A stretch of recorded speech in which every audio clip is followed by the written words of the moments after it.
Hi friends, इस video में हम नॉर्दर्न आर्क कैपिटल के बारे में डिटेल डिस्कशन करेंगे। नॉर्दर्न आर्क कैपिटल एक एनबीएफसी एक कंपनी है, एक एनबीएफसी बिजनेस है। अगर आप नॉर्दर्न आर्क का देखेंगे तो उसका Q4 FY20 का रिजल्ट आया है, उसके साथ कौन कौन हो चुका है। तो इस वीडियो में हम नॉर्दर्न आर्क के बारे में पूरे डिटेल डिस्कशन करेंगे। पहले नॉर्दर्न आर्क का जो रिज़ल्ट आया है तो मेरे हिसाब से एक्सेलेंट रिज़ल्ट है, तो इसीलिए आप इस कंपनी को ट्रैक कर सकते हैं। उसके साथ मैं इस बिज़नेस को काफ़ी समय से ट्रैक कर रहा हूँ। अगर आप देखेंगे अगले क्वार्टर में भी इसके बारे में मैंने वीडियो बनाया था, इसका गुड पॉइंट्स और बैड पॉइंट्स के बारे में मैंने डिस्कस किया था। लेकिन इस क्वार्टर में देखेंगे अगले क्वार्टर से इस बार बेहतरीन इसका रिज़ल्ट आया है, तो इस बिज़नेस को आपको अच्छे से ट्रैक करना चाहिए। तो चलिए वीडियो को स्टार्ट करते हैं। पहले इसका बिज़नेस मॉडल देखेंगे तो इसके बिज़नेस मॉडल में दो पार्ट है। एक है आपका D2C यानी डायरेक्ट टू कस्टमर, या फिर जो रिटेल कह सकते हैं आप इसको, और दूसरा है क्रेडिट सॉल्यूशन, इसे आप होलसेल टाइप ऑफ कह सकते हो। अगर आप जो D2C है, अगर आप देखेंगे इसका जो D2C का परसेंटेज है ये लोग धीरे धीरे बढ़ा रहा है। अगर आप देखेंगे अभी इसका D2C का जो परसेंटेज है ये मोटा मोटी 59% है। अगर आप FY25 में देखेंगे तो इसका परसेंटेज था 52%, तो 52 से बढ़कर हो चुका है 59%। और मैनेजमेंट का टारगेट है कि ये लोग जो आपका D2C का जो परसेंटेज होगा ये टोटल AUM में 65% करेंगे। तो ये लोग D2C वाले सेगमेंट का धीरे धीरे परसेंटेज ऑफ शेयर बढ़ा रहा है। और अगर आप D2C में देखेंगे, D2C का 3 आपका सेगमेंट है।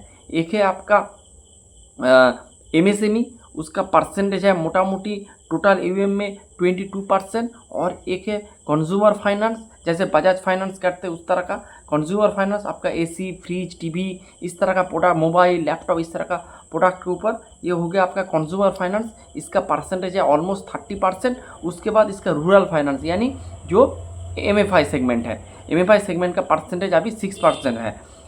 लेकिन आप कुछ साल पहले यानी 1 साल पहले इसका परसेंटेज था मोटा मोटी 8 से 10%, ये थोड़ा घटा है परसेंटेज में। तो ये हो गया आपका D2C वाला सेगमेंट।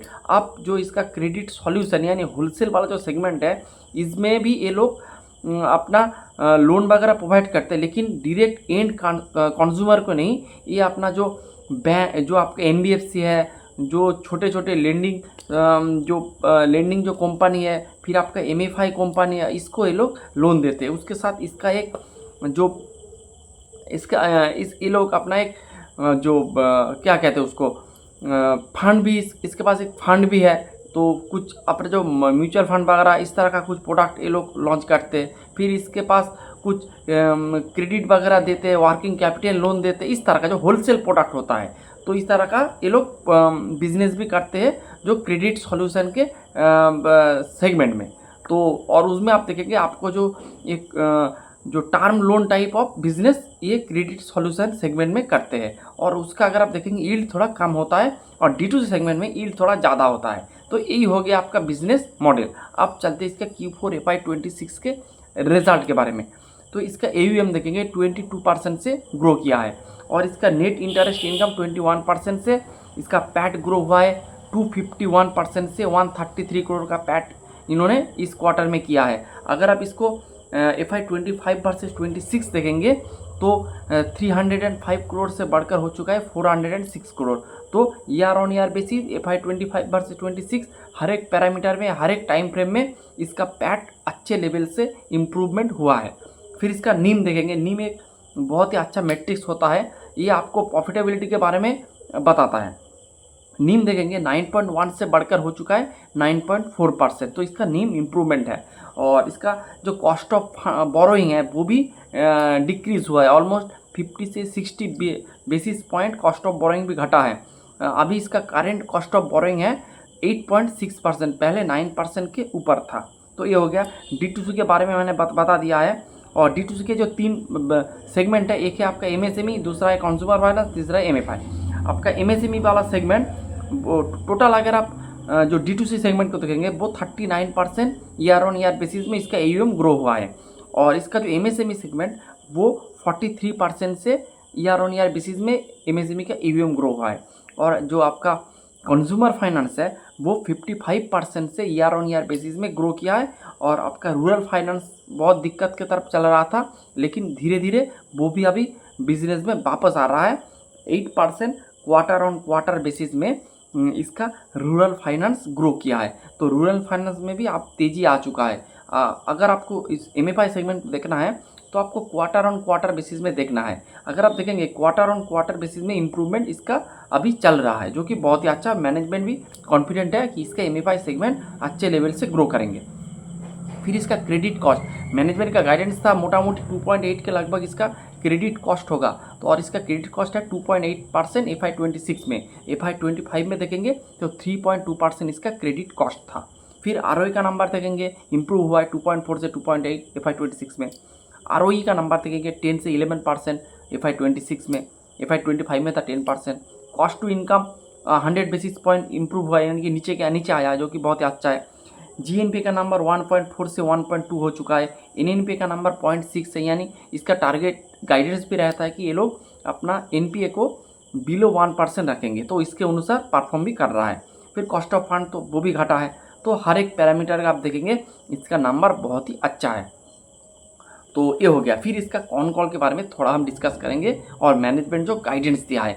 अगर आप देखेंगे जो इसका मैनेजमेंट जो FY27 के लिए जो गाइडेंस दिया है, AUM गाइडेंस दिया है 22 से 25%। अगर आप देखेंगे इसका जो FY26 में ये मोटा मोटी 20% से ग्रो कर रहा था। अगर आप देखेंगे Q2 में इसका ग्रोथ था 15%, Q3 में था 23%, Q4 में 22%, तो मोटा मोटी 20% का एक AUM ग्रोथ का एक इंजन था। लेकिन मैनेजमेंट अभी FY25 में 27 में गाइडेंस दिया है 22 से 25%। तो अब आप कह सकते हैं कि ये लोग अपना गाइडेंस को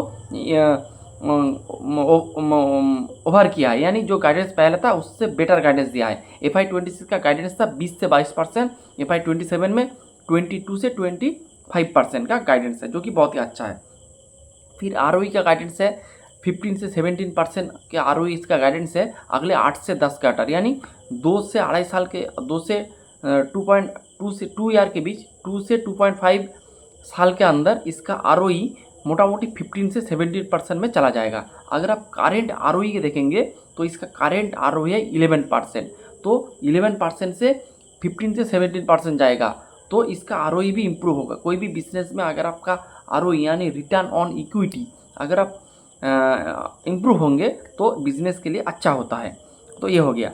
फिर अगर आप देखेंगे इसका क्रेडिट कॉस्ट का जो गाइडेंस है वो है मोटा मोटी 2.7 से 2.8, यानी FY26 में जो क्रेडिट कॉस्ट का गाइडेंस था उसी का ही इसका रिपरकशन है, उस तरह का ही गाइडेंस है।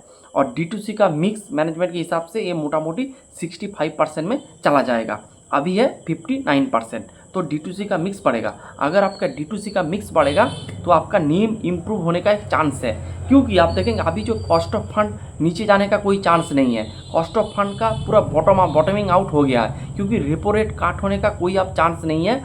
अगर आप होएगा तो रेपो रेट अप होगा, रेपो रेट काट होने का कोई भी चांस नहीं है।